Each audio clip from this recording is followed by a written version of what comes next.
Good morning, Year 6. I'm back here to give you another story time. I've been away for a bit so that Miss Kassam could do the story times so that you just get a different teacher telling you stories. And I know Mrs. Williams will be doing it at some point as well. So yeah, I mean, last time I spoke to you, which was a while ago when I finished the Ark, I said to you that I'm going to be reading you another story, Journey to Joburg, and I did say to you perhaps look up some of the history side of things and find out a bit about South Africa, because that's where the story is based. Now, we chose this story just because it's a story that we find quite interesting, but I think in this current time at the moment, I'm sure you're sort of watching what's happening in the news with all the Black Lives Matters things that are happening, or since the George Floyd was killed in America, and it's become much more at the forefront, the whole idea of rights and justice, and it's bringing up lots of sort of ideas right in the forefront, so that people are discussing it. It's over social media, it's over the news, and so this book in a sense is quite relevant to what is happening in the world right now. Now, I remember growing up and in South Africa, you studied about apartheid. I think you did it in year 4 when you did Nelson Mandela. I grew up when apartheid still existed. I lived in England, obviously. I didn't live under apartheid, but I was aware of it mainly because my dad was very much sort of someone who watched the news and read a lot, and he felt really strongly about what was happening in South Africa, and he would often talk to me about it. And so that was one of my first ways to find out about what was happening in another part of the world. And ever since then, I was very young. I was probably a similar age to how most of you, when I first came to the understanding of what apartheid was about. And ever since then, I've always sort of had a keen interest in sort of South Africa and what happened there, but also what happened in America with the civil rights movements, the Deep South, and all of those things. And I read a lot of literature, a lot of novels, as well as sort of non-fiction stuff on the topic. Now, Journey to Joburg, like I said, is a South African story. It's written by, so here's the cover, it's written by Beverly Naidoo. Now, Beverly Naidoo grew up in South Africa. I think she was born in the 40s, that's 1940s. She grew up under apartheid. She's a white South African, but whilst growing up, she did not agree with what was going on. And so for any of you who might not be familiar with apartheid, the apartheid system was an actual system which was protected by the laws of South Africa, which allowed white people to have privileges, and black people sort of had to live under these horrid conditions, and the laws supported it and the people supported it. And for us, that might seem really odd and strange, that how could laws protect and make lives for white people? How can you have laws that are based on race? But it did exist, and existed for a long time. And so, yeah, the black South Africans, not just black, there's a lot of Indian South Africans there as well. So anyone that was not white had to travel on different buses. They had to live in sort of ghetto towns. They marked out where they could live. They went to inferior schools. They were told where they can go, where they couldn't go, and there was so much injustice at the time. And now that you're much more familiar with the children's rights, for instance, there were so many children's rights that actually the country went against, the apartheid system went against. And so the story is based when apartheid existed. And I'm just going to read you a chapter at a time. Mrs. Williams is planning the English side of things, so your English is going to be based on the story, and you will be expected to sort of listen to story time, because that's the only way you're going to sort of understand what's happening in the story. There are copies of the chapter put up as well, so that when you're doing your reading tasks, for instance, you'll be able to do those tasks. Okay, So, Journey to Joburg. So before it sort of starts the story, it gives some kind of background to it. And again, these pages are, you'll see them sort of in the reading, or at least one side of it you'll see in reading. It says here, can you imagine having to live apart from your parents for most of your childhood? In South Africa, for a long time, the law forced many parents and children apart. Many fathers and mothers from the countryside had to go away to towns and cities to work. Their children had to stay behind. For this was the land of apartheid, where the broken families were all black and the people who made the laws were white. We didn't often hear about the children who were cut off from their parents. We only got a glimpse of them through a short news item now and then. So, I mean, the rights of black people in South Africa were not recognized at that time. They didn't have many rights, but definitely children as well.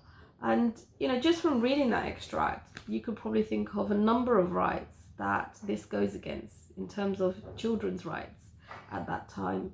So here's an extract of a sort of like a newspaper article, and this is how people might have found out about what was happening to these families who were forced to live apart. Joyous end to Hunt for Mum. It was a joyous reunion yesterday for the schoolgirl who came to the big city in search of her mother, only with the little knowledge that she worked in Vincent. So Vincent's an area. Okay. It began as a door-to-door search in the hope that one of the knocks would be answered by her mother. The Daily Dispatch, and that was in 1981.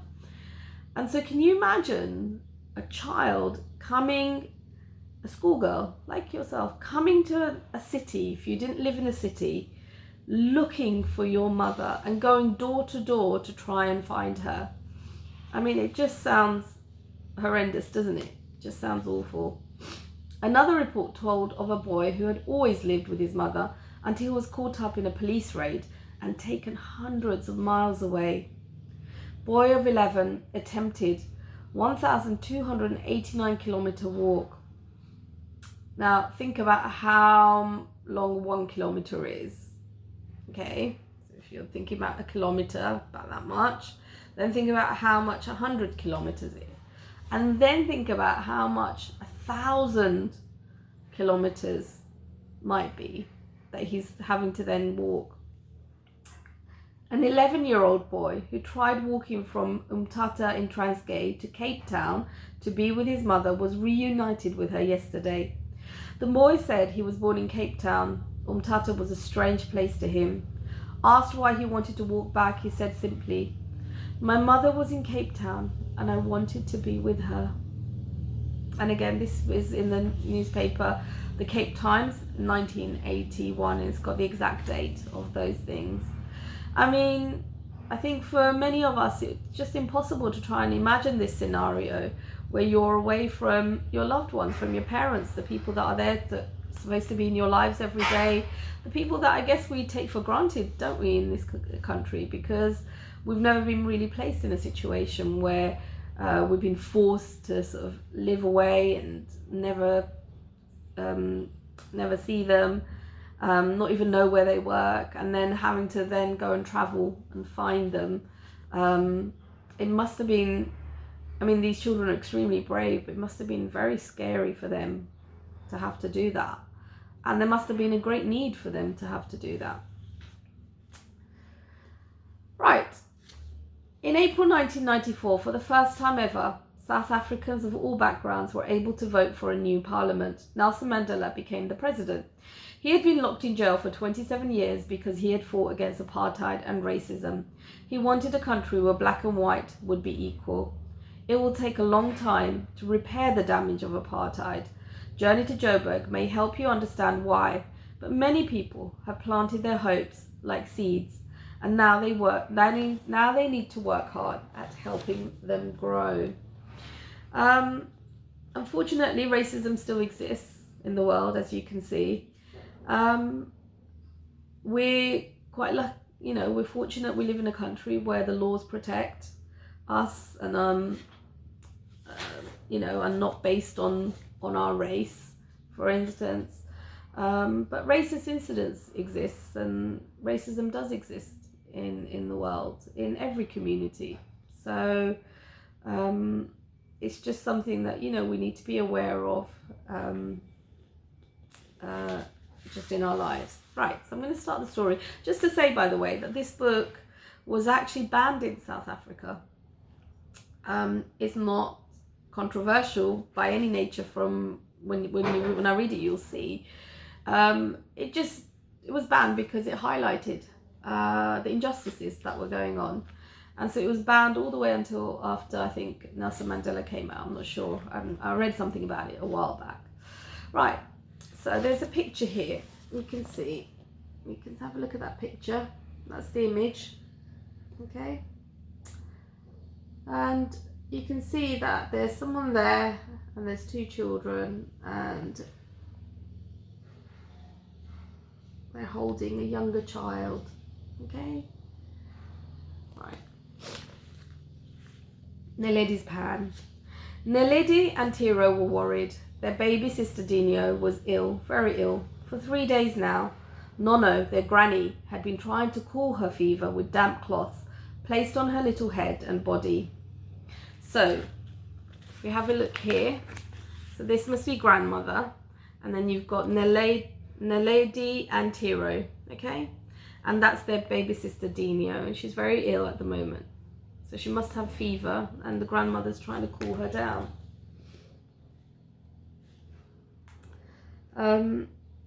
Mengwane, their aunt, Mengwane means little mother in Tswana. So Tswana is a language that's obviously spoken, a kind of a language that they must have spoken. Mengwane, their auntie, made her take sips of water, but still their sister lay hot and restless, crying softly at times. "Can't we take Dino to the hospital?" Naledi begged. But Nono said Dino was much too sick to be carried that far. The only hospital was many miles away, and Naledi also knew they had no money to pay a doctor to visit them. No one in the village had that much money. If only Ma was here, Naledi wished over and over as she and Tiro walked down to the village tap with their empty buckets. She clutched tightly the coins in her hand. So just think about right now, we've been given some information. You know, what are some of the things that you have gathered? What are some of the facts that we know so far? So we know, for instance, that Naledi and Tiro's little sister is unwell. We know that they have a grandmother and they have an auntie who are trying to help them. And they're really worried about their little sister and want to take them to hospital, but the hospital is really far. And no one in the village had much money, so they were actually quite poor as well. Now, he also mentioned if only Ma was here. So that suggests that obviously their mother doesn't live with them. And the very fact that they're sort of having to go to the village tap to collect the water in their empty buckets tells you sort of the lack of facilities that they had and that they lived with. Each morning, the children had to pass the place of graves on their way to buy the day's water. And only last week, another baby in the village had died. It was always scary seeing the little graves, but especially this fresh one now.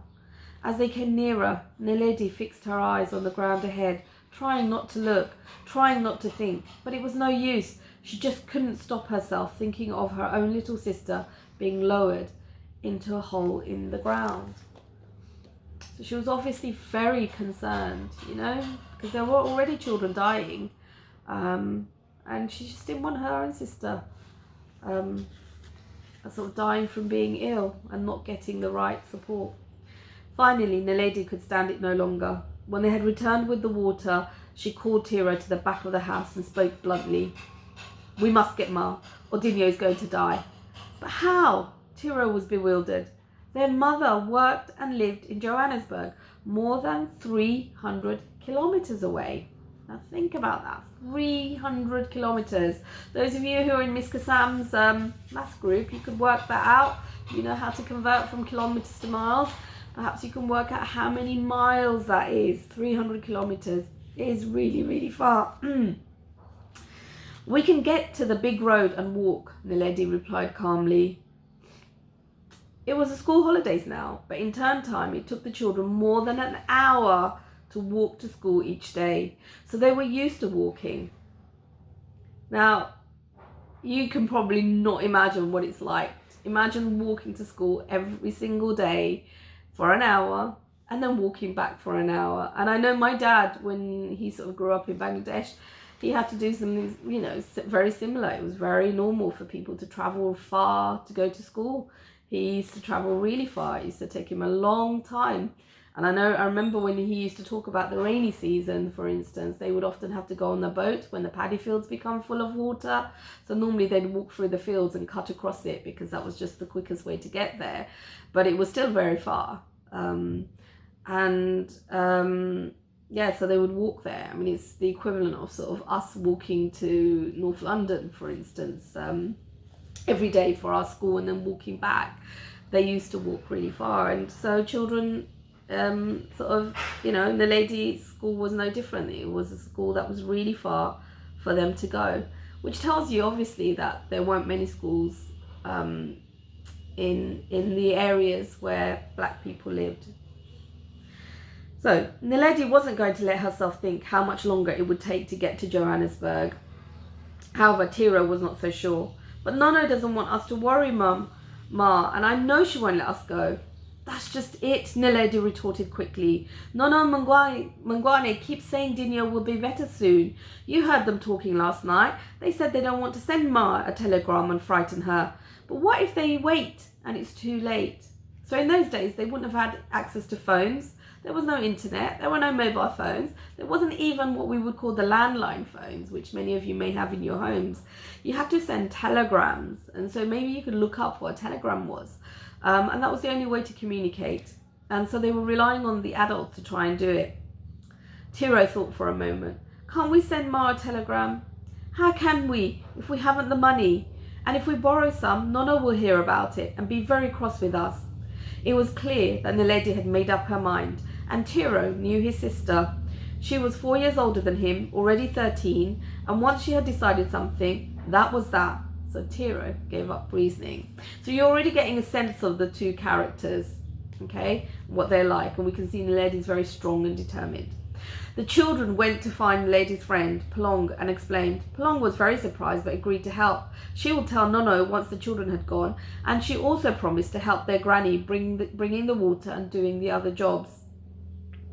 How will you eat on the way? Palong asked. Tiro looked worried, but Naledi was confident. Oh, we'll find something.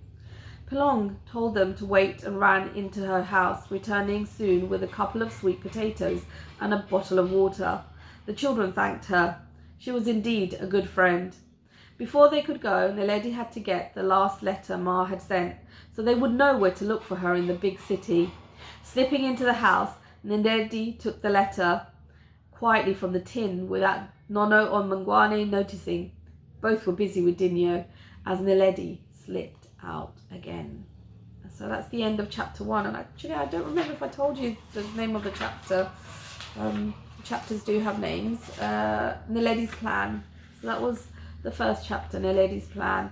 And actually, so this is where we're going to finish. And what I want you to think about is the circumstances under which these children were growing up and what it must have been like for them.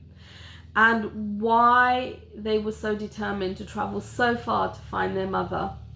And do you think it's a good idea for them to sort of travel off by themselves and do such a thing?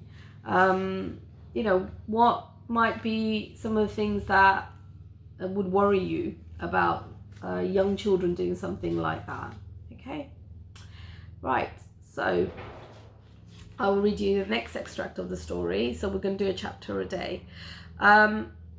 Make sure you sort of check out the website and see what's going on. A lot of the children are back. Not a lot. Some of the children are back at school now, and a few of the year 6s have come back. I'm not in school at the moment, but I know Miss Kassam is, and so she's teaching a few of these children. But check Twitter to get updates to see what's happening in school. and also just make sure that you're sort of doing your activities. Okay, so have a nice day, year 6, and I'll see you for the next story time.